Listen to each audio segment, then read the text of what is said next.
आज हमारे साथ खास मेहमान AIM के यूथ जिला अध्यक्ष डॉक्टर कासिफ अंसारी जी हमारे साथ बैठे हैं इस पॉडकास्ट में बातचीत करने के लिए। स्वागत है आपका डॉक्टर कासिफ अंसारी जी। सर बहुत बहुत शुक्रिया आपका। आज हम आपसे कुछ विषय में चर्चा करेंगे। पश्चिम बंगाल में आपकी पार्टी ने हुमायूं कबीर से गठबंधन तोड़ दिया है, इस पे आपका क्या कहना है? सर गठबंधन का जो फैसला था वो हमारे पार्टी के बड़े नेताओं का फैसला था। उनका फैसला सर आंखों पर हमेशा रहता है और आगे भी रहेगा। कांग्रेस सांसद इमरान प्रतापगढ़ी का कहना है कि ओवैसी और अजमल बीजेपी की भी टीम है और उनसे वो वोट काटने आए हैं। उनसे ज़रा ये पूछिए, उन्होंने हालिया जो बयान जारी किया है वो बंगाल और असम के चुनाव पर किया है। उनसे ज़रा पूछिए कि बंगाल के अंदर कांग्रेस पार्टी का कोई जनाधार इस समय नहीं है। 254 सीटों पे वो क्यों लड़ रहे हैं? वो क्या वो वोट कटवा नहीं है? वो किसको फायदा पहुंचाने के लिए चुनाव लड़ रहे हैं? और कांग्रेस पार्टी, समाजवादी पार्टी आपकी पार्टी पे आरोप लगा रही है कि हुमायूं कबीर से आपको कितना हिस्सा मिला, इस पे आपका क्या कहना है? ये तो वही बात हो गई।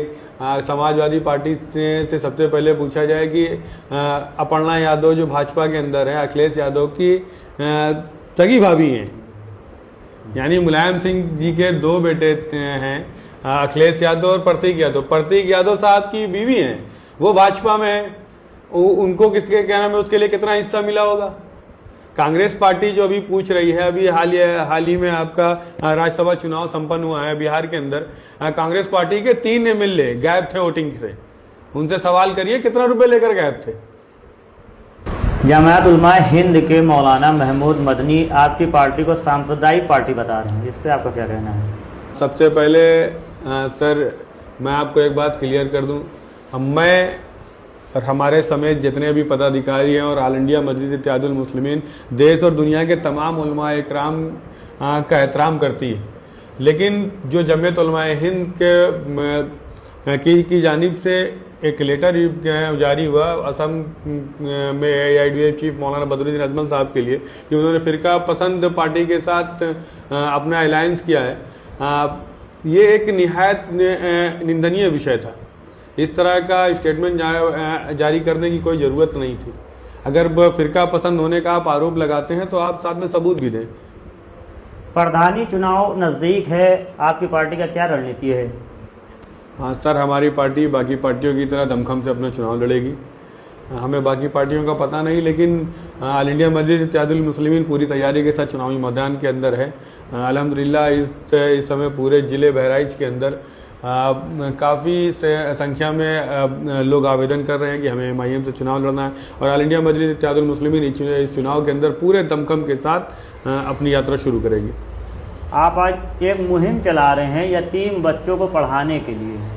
ये मुहिम आप चला रहे हैं, आपके दिमाग में ये सोच कहाँ से आई या आपको किसी ने प्रेरित किया यतीम बच्चों को पढ़ाने के लिए? सर इसके अंदर 2 लोगों का बहुत अहम किरदार है। सबसे पहले मैं आपके दर्शकों को बता दूं, मैं नानपारा शहर से बिलोंग करता हूं और हमारे बड़े वालिद थे जनाब डॉक्टर कुतुबुल हक साहब।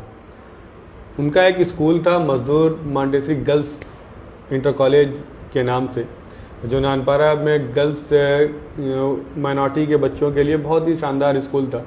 अभी वो स्कूल बहुत ही बदहाली के हालत में है। मैं छोटा था, बचपन से देखता आया किस तरह से हमारे बड़े वालिद साहब बच्चों की खिदमत करते थे, तालीम के लिए कितने जागरूक थे। हर एक घर में तालीम पहुंचाना, मुस्लिम बच्चियों को हायर एजुकेशन तक लेके जाना उनकी एक दिलचस्पी थी। वो इस कोशिश में उन्होंने अपना तन मन धन सब कुछ लगाया। दूसरा, हमारे ऑल इंडिया मजलिस इत्तेहादुल मुस्लिमीन के फ्लोर लीडर हैं गुरुद्दीन ओवैसी साहब, जो अपने हैदराबाद के अंदर 14,000 यतीम बच्चों को तालीम फ्री में देते हैं। तो मेरे दोनों इंस्पिरेशन यही दोनों लोग हैं। तो ये जो आप यतीम बच्चों को पढ़ाने का जिम्मा उठा रहे हैं, ये सिर्फ नानपारा के लिए है या जिला बहराइच के और बच्चों के लिए भी लागू होगा? नहीं सर, ये पूरे जिला बहराइच के लिए है। हमारी जो मुहिम थी यूथ ब्रिगेड ऑल इंडिया मजलिस इत्तेहादुल मुस्लिमीन की जानिब से थी। पूरे जिले के अंदर जो भी बच्चा यतीम है, यतीम से मुराद ये है कि जिनके वालिद मोहतरम इस दुनिया में किसी कारणवश नहीं है, और वो तालीम हासिल करना चाहते हैं, तो अभी हमारी छोटी सी शुरुआत थी जो क्लास नर्सरी से लेके क्लास 5th तक थी, यानी कक्षा 5 तक की थी। और अल्हम्दुलिल्लाह इसमें बहुत अच्छा रिस्पांस आया है। और अभी मुझे ये मुहिम शुरू किए हुए 10 दिन भी नहीं हुए हैं, 17 ऐसे बच्चों का पूरे ज़िले के अंदर हमने एडमिशन कराया है। बहुत सारे स्कूल से हमको बहुत सारा प्यार और समर्थन भी मिला है, जहाँ हमसे लोगों ने कोई फीस नहीं ली है, हम वहाँ गए हैं, हमारी मुहिम के साथ साथ उन्होंने भी कंधे से कंधा मिलाया है। 2027 विधानसभा आने वाला है, आपकी पार्टी क्या किसी से गठबंधन करेगी या अकेले चुनाव के मैदान में उतरेगी? सर, अभी मैंने पहले आपको बताया कि गठबंधन का फैसला पार्टी के बड़े नेताओं का होता है। MIM चुनाव लड़ेगी, ये तय है। अलायंस किससे होगा किससे नहीं होगा, ये पार्टी के हमारे बड़े लीडर्स तय करेंगे। नानपारा विधानसभा सीट से कौन प्रत्याशी का चेहरा होगा, क्या आप बता सकते हैं? अभी तो सर समय बहुत है, और प्रत्याशी वही होगा जो नानपारा के विकास, स्वास्थ्य एवं शिक्षा और बदहाली को दूर करने की बात करेगा, वही प्रत्याशी होगा। आपकी पार्टी किस मुद्दे पे चुनाव लड़ना चाहती है? हाँ सर, मुद्दे अभी मैंने पहले ही आपसे जग जाहिर कर दिए हैं। नानपारा चूँकि नेपाल बॉर्डर का एक इलाका है, यहाँ पे भी बहुत सारी आज़ादी के 75 साल से ज़्यादा वक्त बीत गया है, लेकिन अभी भी यहाँ बहुत सारी सुविधाओं का आना बाकी है। उन सुविधाओं में सबसे अहम सुविधा जो है वो स्वास्थ्य सुविधा है। अभी हाल फिलहाल में हमने एक सरकारी अस्पताल के अंदर मुद्दा उठाया था, हमारे यहाँ हृदय रोग विशेषज्ञ कोई नहीं है।